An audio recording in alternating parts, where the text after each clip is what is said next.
ليس اليتيم الذي قد مات والده ليس اليتيم الذي قد مات والده فإن اليتيم يتيم العلم والحسب فإن اليتيم يتيم العلم والحسب হযরত আলী কাররামাল্লাহু ওয়াজহাহু বলেছেন কি যে মা বাবা মারা গেলে এটা প্রকৃত ইতিম নয়। মা বাবা মরে যাওয়া এটা প্রকৃত কি নয়। লাইসাল ইয়াতীমুল্লাযী ক্বাদ মাতা ওয়ালিদুহু, যার মা বাবা মরে গেছে সে প্রকৃত ইতিম নয়। ফাইনাল ইয়াতীমা ইয়াতীমুল ইলমি ওয়াল হাসাবি, বরং প্রকৃত ইতিম হলো ওই ব্যক্তি যার ইলম অর্জিত হয় নাই, যার দ্বীনি ইলম অর্জিত হয় নাই, আর যার উত্তম আদর্শ বা আখলাক বা হুসনে সিরাত, উত্তম চরিত্র, উত্তম আখলাক যার অর্জিত হয় নাই, ওই আল্লাহ তাবারক ওয়া তাআলার শাহী দরবারে লাখো কোটি শুকর ও সুজুদ, যিনি বড় মেহেরবানি করে, দয়া করে, মায়া করে, মহব্বত করে, ভালোবেসে, পছন্দ করে জুমার নামাজ আদায় করার লক্ষ্যে আমাদেরকে জুমার মসজিদে সমবেত হওয়ার তৌফিক দান করেছেন। নিয়ামতের শুকরিয়া হিসাবে অন্তরের অন্তঃস্থল থেকে সমস্বরে সকলেই কালিমাতুশ শুকর আদা করে বলি আলহামদুলিল্লাহ। মুহতারাম হাজিরিন,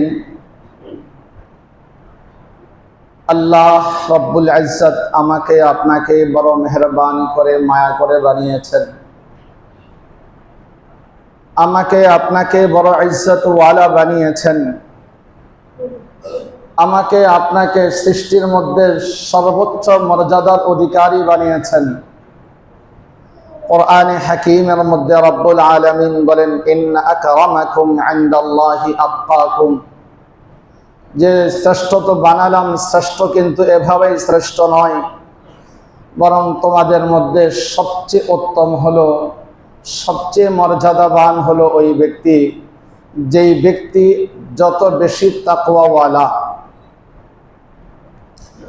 যার দিলে আমার ভয় যত বেশি, সে আমার কাছে তত বেশি দামি। অর্থাৎ ঈমানদারের আল্লাহর কাছে পরিচয় হলো তাকওয়া। শুধু ঈমানের কারণে কেউ দামি হতে পারে না, শুধু ঈমানের কারণে মর্যাদার সর্বোচ্চ আসনে বসতে পারে না। সর্বোচ্চ আসনে সমাসীন হওয়ার জন্যে, সর্বোচ্চ আসন পাওয়ার জন্যে ঈমানের সাথে তাকওয়া। তিনটা বিষয় আলোচনা করব বলেছিলাম, একটি বিষয়ের উপর আলোচনা করেছি, পরবর্তী দুটি বিষয় বাকি রয়ে গিয়েছিল। স্বল্প সময়ে সংক্ষিপ্ত পরিসরে ওই বিষয়গুলো আপনাদের সামনে উপস্থাপন করব ইনশাআল্লাহ। তারপরে মনের কিছু আকুতি আপনাদের সামনে পেশ করব ইনশাআল্লাহ। মুহতারাম হাজিরিন, রাসূলুল্লাহ সাল্লাল্লাহু আলাইহি ওয়াসাল্লামের সাহাবাদের মধ্যে এক একজন এক এক ভাবে নবীজির কাছে দামি এবং মর্যাদার অধিকারী ছিলেন। সেই মর্যাদাবান সাহাবীদের মধ্যে একজন সাহাবী হযরতে আবু যর গিফারী রাদিয়াল্লাহু তাআলা আনহু, যিনি নবীজির খেদমতের জন্য নিজেকে উৎসর্গ করে দিয়েছিলেন। সারা জীবন নবীজির খেদমত করেছেন, দুনিয়ার কোনো কিছু করার তার কোনো সুযোগ হয়ে ওঠে নাই। হযরতে আবু যর গিফারী খাদেমে খায়রুল বাশর, হযরতে আবু যর গিফারী খাদেমে খায়রুল বাশর, খিদমতোं में जिंदगी भर। রাসূলুল্লাহ আমাকে কয়েকটা নসিহত করেছেন, তিনটা। কি? এক নাম্বার, ইত্তাকিল্লাহ হাইসুমা কুনতা। ইত্তাকিল্লাহ হাইসুমা কুনতা। ও আবু যর গিফারী, তুমি পৃথিবীর যে প্রান্তে যেখানেই থাকো না কেন, যে অবস্থায় থাকো না কেন, হাইফু শব্দ এখানে ব্যবহার করা হয়েছে। এই হাইসু কোন নির্ধারিত অংশকে বোঝায় না, কোন নির্ধারিত জায়গা, কোন নির্ধারিত যুগ, কোন নির্ধারিত সময় বোঝায় না। নবীজি বলেছেন ইত্তাকিল্লাহ হাইথুমা কুনতা, তুমি যেখানে যে অবস্থায় যেভাবেই থাকো না কেন তুমি আল্লাহকে ভয় করো, তোমার দিলে আল্লাহর ভয়কে জায়গা করে দাও। ইত্তাকিল্লাহ, তাকওয়ার উপরে অনেক বয়ান করেছি, এজন্য তাকওয়ার বিষয়ে আর কথা বলবো না। 1 নাম্বার নসিহত, ইত্তাকিল্লাহ হাইথুমা কুনতা, যেখানেই থাকো, যে অবস্থায় থাকো, যেমনই থাকো, আল্লাহর ভয় যেন দিলে থাকে। অন্ধকারে, একাকিত্বে, সমাবেশে, চলাফেরার অবস্থায়, বাজারে, ব্যবসায়, চাকরিতে, সর্ব অবস্থায় তুমি আল্লাহকে ভয় করো। 2 নাম্বার, ওয়াতবি'আস সাইয়্যাতাল হাসানাতা তামহুহা, সরকার দো আলম নবী দো জাহান মুহাম্মদুর রাসূলুল্লাহ সাল্লাল্লাহু আলাইহি ওয়াসাল্লাম হযরতে আবু যর গিফারি রাদিয়াল্লাহু তাআলা আনহু কে লক্ষ্য করে উম্মতকে নসিহত করেন, ওয়াতবি'আস সাইয়্যাতাল হাসানাতা তামহুহা, ও আবু যর, মানুষ হিসাবে কখনো তোমার মধ্য থেকে, তোমার কাছ থেকে কোনো অপরাধ হয়ে যাওয়ার সম্ভাবনা রয়েছে। গুনাহ হয়ে যেতে পারে, অপরাধ হয়ে যেতে পারে। যদি কোনো গুনাহ হয়ে যায়, কোনো অপরাধ সংঘটিত হয়ে যায়, ওয়াতবি'আস সাইয়্যাতাল হাসানা তামহুহা, তাহলে তুমি ওই গুনাহ হয়ে যাওয়ার পরে, গুনার কোন কাজ করে ফেলার কারণে, এই গুনার কোন আমল তোমার দ্বারা হয়ে যাওয়ার পরে সাথে সাথে তুমি একটা নেক আমল করো। সাথে সাথে কি করো? গুনাহ হয়ে যাওয়ার পরে সাথে সাথে নেক আমল করো। কেন? কোরআনে কারীমের মধ্যে রব্বুল আলামিন বলেন, ইন্নাল হাসানাত ইউযহিবুনাস সাইয়্যাত যালিকা যিকরা লিয-যাকিরিন। রব্বুল আলামিন বলেন, ও আমার বান্দা, ও আমার গোলাম, যদি কোন গুনাহ তোমার দ্বারা হয়ে যায়, ইন্নাল হাসানাত ইউযহিবুনাস সাইয়্যাত, কারণ তুমি নেক আমল করো, নেক আমল করার দ্বারা তোমার গুনাহগুলো মোচন হয়ে যাবে, তোমার গুনাহগুলো আল্লাহ তাআলা মাফ করে দিবে। ইন্নাল হাসানাত ইউযহিবুনাস সাইয়্যাত, গুনার পরে নেক আমল করতে পারা। মুহাদ্দিসিনে কেরাম, মুফাসসিরিনে কেরামের বক্তব্য হলো, কোন নেক আমল করা, কোন গুনাহের পরে নেক আমল করতে পারা, এটা গুনাহটা মোচন হয়ে যাওয়ার একটা আলামত। যেমনটা কোরআনে কারীমের মধ্যে আল্লাহ রাব্বুল আলামিন নিজেও ইঙ্গিত দিয়ে বলেছেন। এরপরে আল্লাহ রাব্বুল আলামিন বলেন, যালিকা যিকরা লিয-যাকিরিন, এই যে তোমাকে নসিহতরা করলাম, এই যে নসিহতটুকু করা হলো, এই নসিহতের মধ্যে উপদেশ, নসিহত ওই ব্যক্তির জন্য, যালিকা যিকরা লিয-যাকিরিন, যেই ব্যক্তি আল্লাহকে স্মরণ করে, যেই ব্যক্তি আল্লাহকে মানে, যেই ব্যক্তি আল্লাহর অনুসরণ করে, ওই ব্যক্তির জন্য এখানে নসিহত রয়েছে, ওই ব্যক্তির জন্য এখানে উপদেশ রয়েছে, ওই ব্যক্তির জন্য এখানে চলার পথেও রয়েছে। এই জন্য কোনো গুনাহ হয়ে গেলে বিস্তারিত আলোচনা করতে পারবো না। কোনো গুনাহ যদি হয়ে যায়, সাথে সাথে কি করা? বলেন, গুনাহ আমাদের দ্বারা হয় কিনা? কম না বেশি? তাহলে আমাদের করণীয়, হযরতে সাহাবায়ে কেরামের জিন্দেগিতে যদি আমরা দেখি, আমাদের আকাবের আসলাফের জীবনী আমরা পর্যালোচনা পড়লে দেখি যে ওনারা যখন কোনো গুনাহ হয়ে যেত নিজেকে শাস্তি দিতেন, তুই আজকে এই গুনাহ করছ, তোর খানা বন্ধ। নফসেরে বলতেন, তুই আজকে এই গুনাহ করেছ, 50 রাকাত নামাজ পড়বি, শাস্তি। এই গুনাহ করেছ, এই শাস্তি। এভাবে নিজের নফসকে শাস্তি দিতেন, যাতে করে তার দ্বারা এই গুনাহটা দ্বিতীয়বার সংঘটিত না হয়।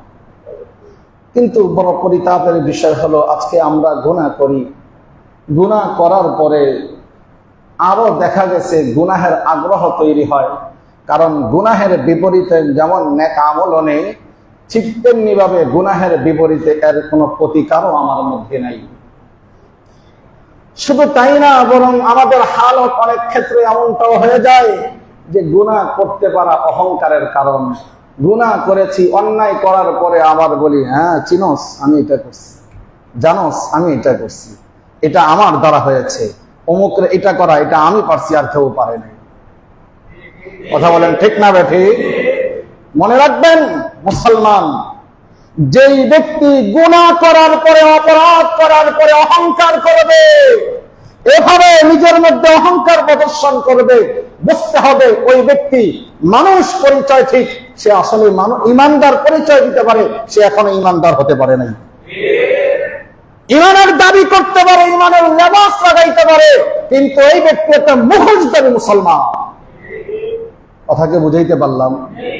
সবাই বুঝছেন কথা? এটা আমাদের খেয়াল রাখতে হবে। পারবো না ইনশাআল্লাহ? গুনাহ করার পরে গুনাহ নিয়ে কখনো কি করব না? বলেন, একটু বলেন, আজকে আপনাদেরকে কষ্ট দিচ্ছে, আর দিব না ইনশাআল্লাহ। বলেন, গুনাহ করার পরে এটা নিয়ে কি করব না? অহংকার করব না আল্লাহর কাছে মাফ চাইব? বলেন বলেন, কি করব? মাফ চাইব। হযরতে বিলাল হাবশী রাদিয়াল্লাহু তাআলা আনহুকে রাসূল বলেছেন, ইয়া বিলাল আকিমিস সালাহ আরিহনা বিহা।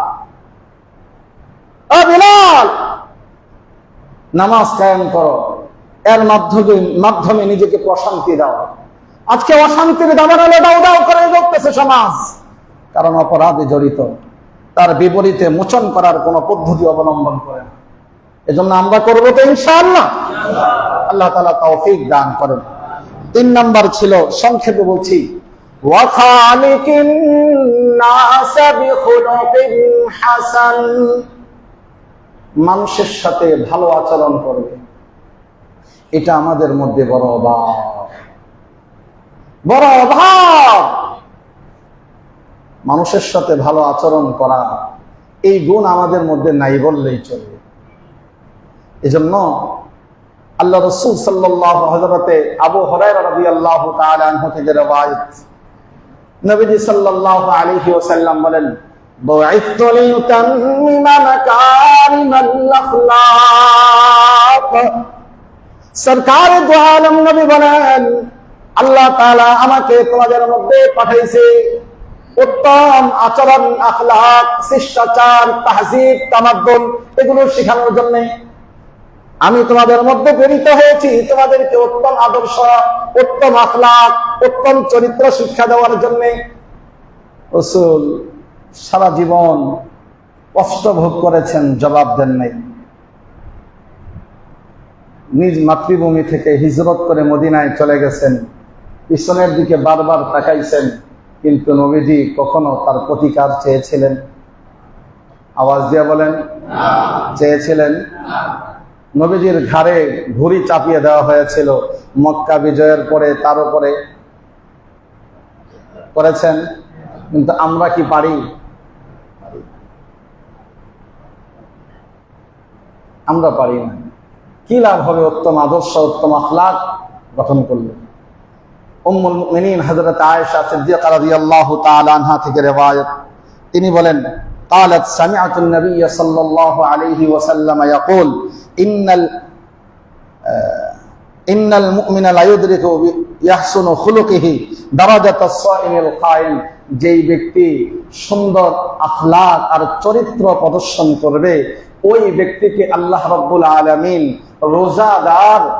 রোজাদারের স্থানে, রোজাদারের মর্যাদার আসনে বসাবেন। একজন মানুষ রোজা রেখে যে সওয়াব অর্জন করে, আল্লাহ রাসূল বলেন কোন ব্যক্তি যদি সুন্দর আচরণ করে তাহলে আল্লাহ রাব্বুল আলামিন তাকে রোজাদারের মানজিলায় স্থানে নিয়ে দাঁড় করায়া তাকে এই পরিমাণ সওয়াব দিবেন, এই মর্যাদাবান করবেন। হযরত আলী রাদিয়াল্লাহু তাআলা আনহু রাসূলুল্লাহ সাল্লাল্লাহু আলাইহি ওয়াসাল্লামের চাচাতো ভাই, আবার জামাতা, 4 নম্বর খলিফা। লম্বা চূড়া কথা ওইদিকে যাচ্ছি না, অনেকগুলো শের আবৃত্তি তিনি করে কিছু পরিচয় দিয়েছিলেন। এখানে একটা শের হলো এরকম, বলা হয়েছে মা বাবা, আমরা তো জানি মা বাবা মারা গেলে তার এতিম বলা হয়, যদিও আজকে মা বাবা যদি 80 বছর বয়সে মরে তাকেও এতিম বলা হয়। আসলে তা নয়, বরং নাবালেগ কোনো বাচ্চার মা বাবা মারা গেলে তাকে এতিম বলা হয়। সাবালেগ কোনো বাচ্চাকে এতিম বলেন শরীয়তের মাসআলা, সাবালেগ কাউকে মা বাবা মারা গেলে কি বলা হয় না? বলেন, একটু বলেন। এতিম বলা হয় কাকে? নাবালেগ এখনো সাবালেগ হয় নাই এমন কোন ছেলে বা মেয়ের বাবা বা মা মারা গেলে তাকে নাবালেগ বলা হয়। সাবালেগ কারো মা বাবা মারা গেলে তাকে কি বলা হয় না? আমরা দেখা গেছে বড় হয়ে গেছে তাকেও কি বলি না, এতিম বলি। এটা এতিমের সংজ্ঞা নয়। হযরত আলী রাদিয়াল্লাহু তাআলা আনহু বলেন মা বাবা মারা গেলে এটা প্রকৃত এতিম না। লাইসাল ইয়াতীমুল্লাযী ক্বাদ মাতা ওয়ালিদুহু, লাইসাল ইয়াতীমুল্লাযী ক্বাদ মাতা ওয়ালিদুহু ফাইন্নাল ইয়াতীমা ইয়াতীমুল ইলমি ওয়াল হাসাবি, ফাইন্নাল ইয়াতীমা ইয়াতীমুল ইলমি ওয়াল হাসাবি। হযরত আলী কাররামাল্লাহু ওয়াজহাহু বলেছেন কি, যে মা বাবা মারা গেলে এটা প্রকৃত এতিম নয়। মা বাবা মরে যাওয়া এটা প্রকৃত কি নয়? লাইসাল ইয়াতীমুল্লাযী ক্বাদ মাতা ওয়ালিদুহু, যার মা বাবা মরে গেছে সে প্রকৃত এতিম নয়। ফাইন্নাল ইয়াতীমা ইয়াতীমুল ইলমি ওয়াল হাসাবি, বরং প্রকৃত এতিম হলো ওই ব্যক্তি যার ইলম অর্জিত হয় নাই, যার দ্বীনি ইলম অর্জিত হয় নাই, আর যার উত্তম আদর্শ বা আখলাক বা হুসনে সিরাত, উত্তম চরিত্র, উত্তম আখলাক যার অর্জিত হয় নাই, ওই ব্যক্তি হলো প্রকৃত এতিম। ফাইন্নাল ইয়াতীমা ইয়াতীমুল ইলমি ওয়াল হাসাবি, যে ইলম থেকে মাহরুম হয়ে গেছে, দ্বীনি ইলম যার মধ্যে নাই, সে হলো এতিম। আর যার উত্তম আদর্শ বা উত্তম আখলাক যার মধ্যে নাই, সে হলো, বলেন সে কি? এই গুণ আসেনি আমাদের মধ্যে? আওয়াজ দিয়ে বলেন আসেনি?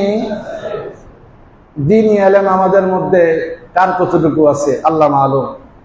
যতটুকু আমার চলার জন্য দরকার এই পরিমাণ ইলম অনেকের কাছে নেই। আর আখলাকের ক্ষেত্রটা তো আরো ভিন্ন, আরো মারাত্মক হালতে আছে, যার কারণে সমাজের আজকে করুণ দশা। এজন্য মুহতারাম হাজিরিন, আমার ওয়াদা ছিল পরবর্তী সময়ে আলোচনা করব। ওই ওয়াদা পালন করণার্থে আমি ওই হাদিসের উপরে সংক্ষিপ্ত আকারে আলোচনা পেশ করলাম।